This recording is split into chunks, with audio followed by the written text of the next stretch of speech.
Allô tout le monde, c'est Marie, j'espère que vous allez bien. Et aujourd'hui, étant donné qu'il pleut, est-ce qu'il pleut chez vous? Alors, étant donné qu'il pleut aujourd'hui, je me suis dit que j'allais venir vous parler des herbes qu'il faut prendre selon l'Ayurveda en juillet. Et donc, ce qui est fantastique, c'est que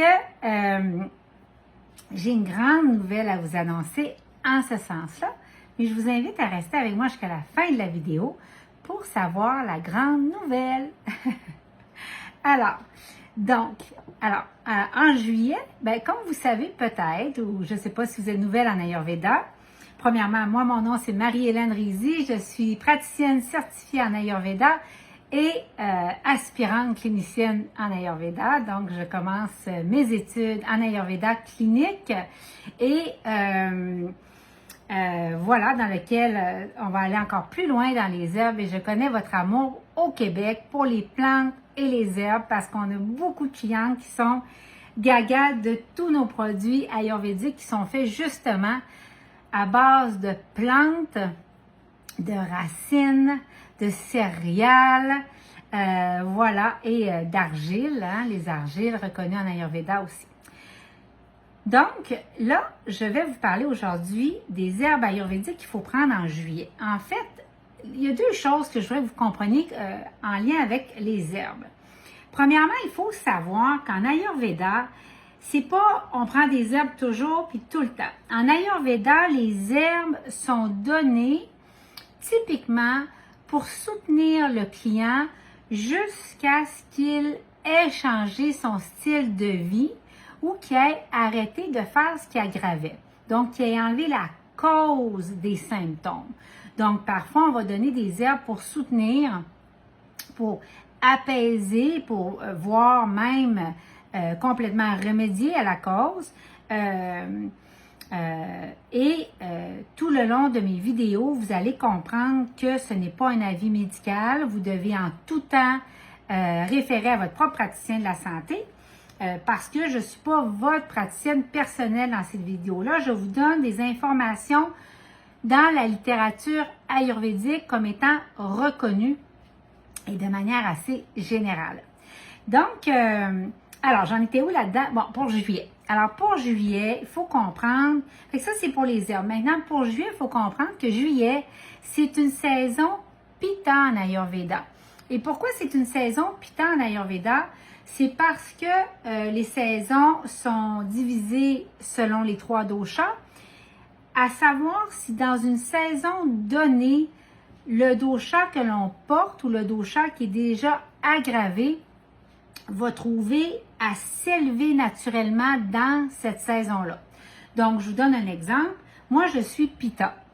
Si on sait que le plein été, comme juillet, c'est une saison Pitta, est-ce que vous croyez, moi qui est déjà naturellement rose, tendance à la chaleur, qui dans mon jeune temps était très colérique, était très explosive, est-ce que vous pensez qu'en juillet, quelqu'un comme moi qui a déjà un hypermétabolisme, est-ce que vous pensez que je m'aggrave ou que je m'apaise? Non. Et en plus, j'aime le soleil, et en plus, j'aime être dehors, et en plus, j'aime trop en faire.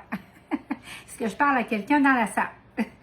Donc, c'est ça. Et en plus, je suis en ménopause. Hein? Donc, je vais aller nourrir, moi, mes chaleurs. J'en fais la culture. Donc, c'est ça. Fait que, alors c'est ça, fait qu'une petite Pitta comme moi, ou si vous êtes quelqu'un qui avait de l'inflammation, si vous êtes quelqu'un qui avait déjà tous les symptômes que j'ai nommés, bien, vous allez vous trouver être aggravé en Pitta, en juillet, pardon. Donc, à tout événement, selon l'Ayurveda, dans le mois de juillet, on va donc prendre une diète qui va diminuer Pitta, et on va prendre des herbes si besoin et qui vont venir diminuer Pitta et on va venir prendre soin du foie et on va venir chercher à diminuer toute inflammation possible.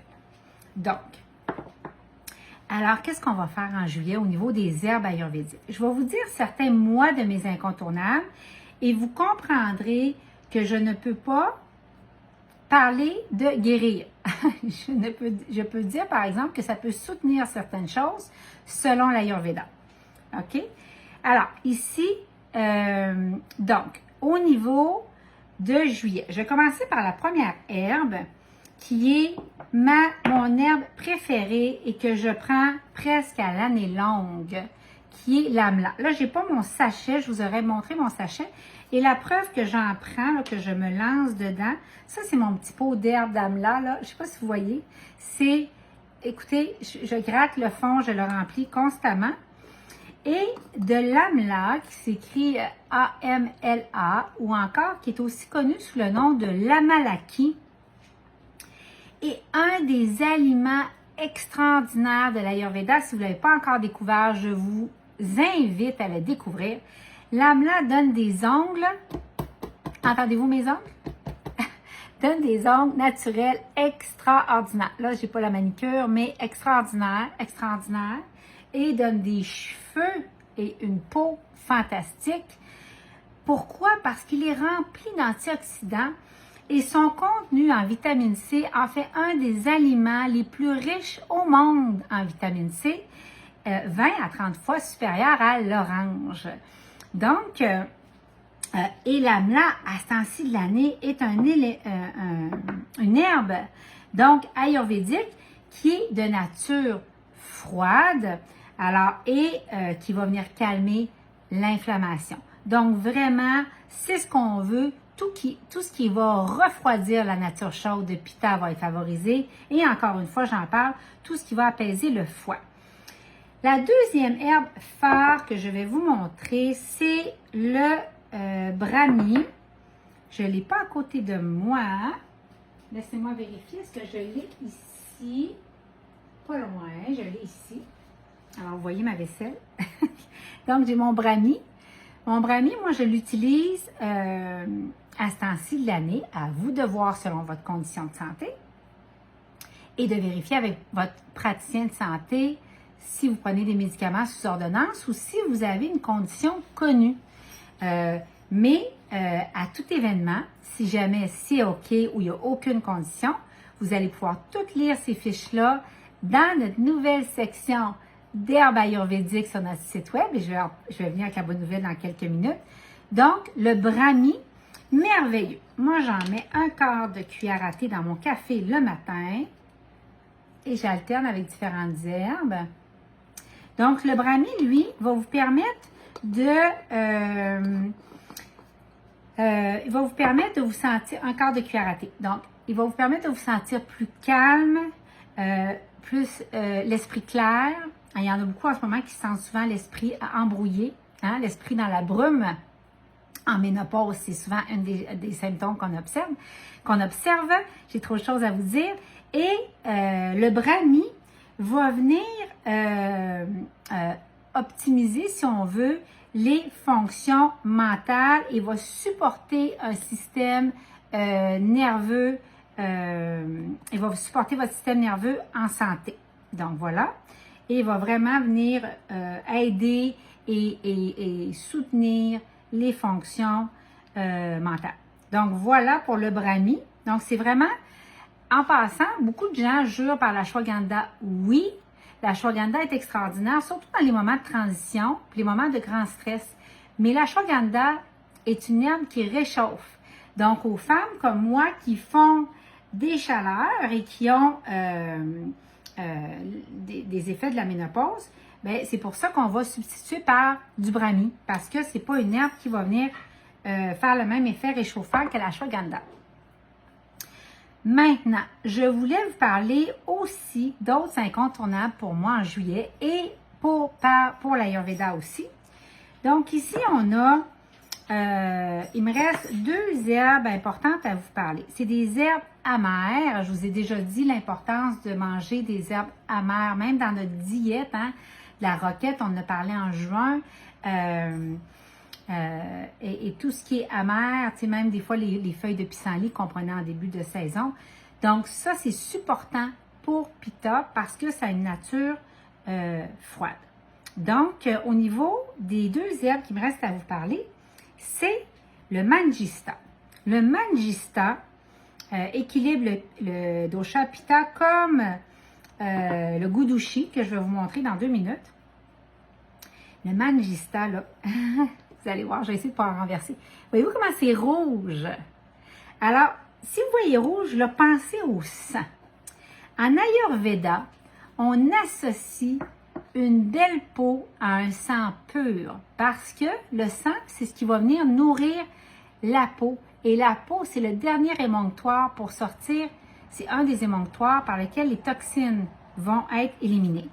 Donc, le Mangista est reconnu en Ayurveda comme l'herbe qui va venir purifier le sang et qui va venir donner un beau teint et une belle peau. Alors, à ce temps-ci de l'année, c'est une herbe qui est favorisée. Je vais vous dire dans quelques minutes comment je le prends. Et l'herbe Gudushi, qui est celle-ci. Alors, je vais vous montrer. Qui est celle-ci. Alors, le Gudushi, qu'on appelle aussi en Ayurveda,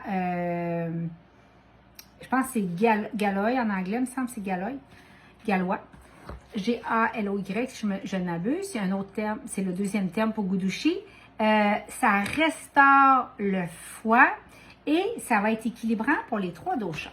Donc, souvent, à ce temps-ci de l'année, là, je vais vous montrer. Je ne sais pas si vous allez voir, mais tu sais, ça a une couleur un peu argile. Donc, voilà. Alors, donc, à ce temps-ci de l'année, moi, mais c'est à vous de faire vos recherches et, mais selon ma constitution et mes déséquilibres du moment, ce que j'aime me faire à jeun, puis typiquement, à jeun, c'est une des façons dans lesquelles on va prendre les herbes en Ayurveda parce que c'est comme dans toute la médecine qu'on connaît, à jeun, c'est souvent là qu'il va avoir le plus d'efficacité. C'est là souvent qu'il va avoir le plus d'efficacité. Il fait très chaud aujourd'hui ici. C'est là qu'il va avoir le plus d'efficacité quand on prend des herbes à jeun en Ayurveda et qu'on attend, mettons, 20 minutes avant de manger. Donc, et souvent, il y a différentes façons de prendre les herbes en Ayurveda. Des fois, c'est en décoction, des fois, c'est en infusion. Des fois, ça peut être mis même sur les aliments. Ça pourrait être en capsule. En capsule, ça va être plus puissant. Vous allez voir, on en a aussi sur le site. Donc, en capsule, c'est plus puissant parce que ça va se rendre plus loin dans le corps avant d'être assimilé. Donc, ça va avoir le temps de se rendre, passer la digestion. Donc, voilà. Alors, je veux juste dire que moi, ce que je fais en ce moment, et ce qui est souvent recommandé à ce temps-ci de l'année, on va travailler la lymphe en Ayurveda. Il va y avoir une forme de détox douce.